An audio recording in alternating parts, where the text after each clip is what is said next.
Allah Almighty continues to emphasize that He has made the Quran easy for understanding and contemplation for those who wish to remember and take heed. So, is there anyone who takes wisdom of the lessons therein? And now, in verses 41 to 42, we have reached the story of the oppressor Pharaoh. So, what did Pharaoh do to deserve the punishment of Allah Almighty? Allah Almighty sent the messengers to Pharaoh and his people to worship Allah Almighty alone and to warn them of disbelief.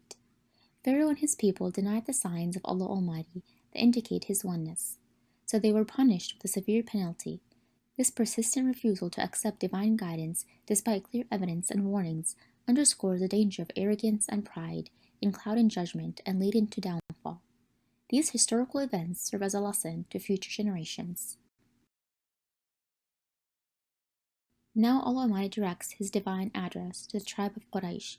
He mentioned the fate of the nations and peoples before them so that they would take heed of what befell them and believe in the message of Muhammad, peace be upon him.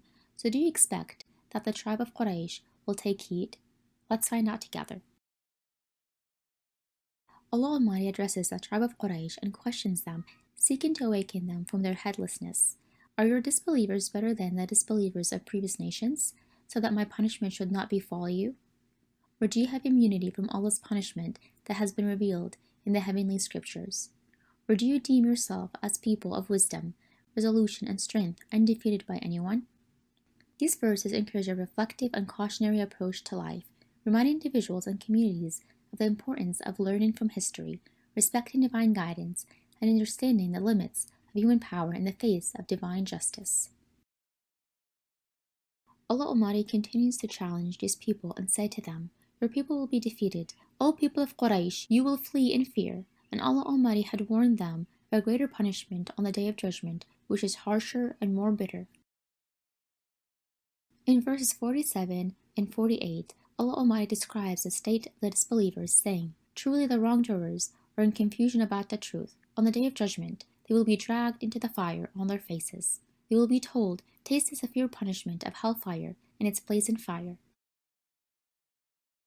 In verses 49 and 50, Allah Almighty tells us about His great power.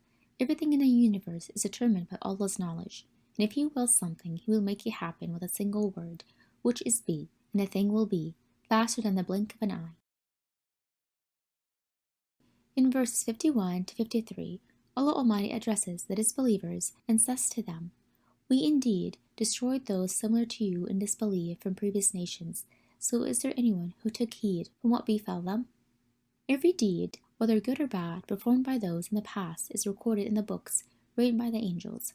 All of their deeds, minor or major, are noted down in their records, and they will be held accountable for them on the Day of Judgment. Allah Almighty states in these noble verses that the righteous will be in great gardens of Jannah with wide rivers flowing around them. May Allah make us and you among the residents of paradise. Ameen.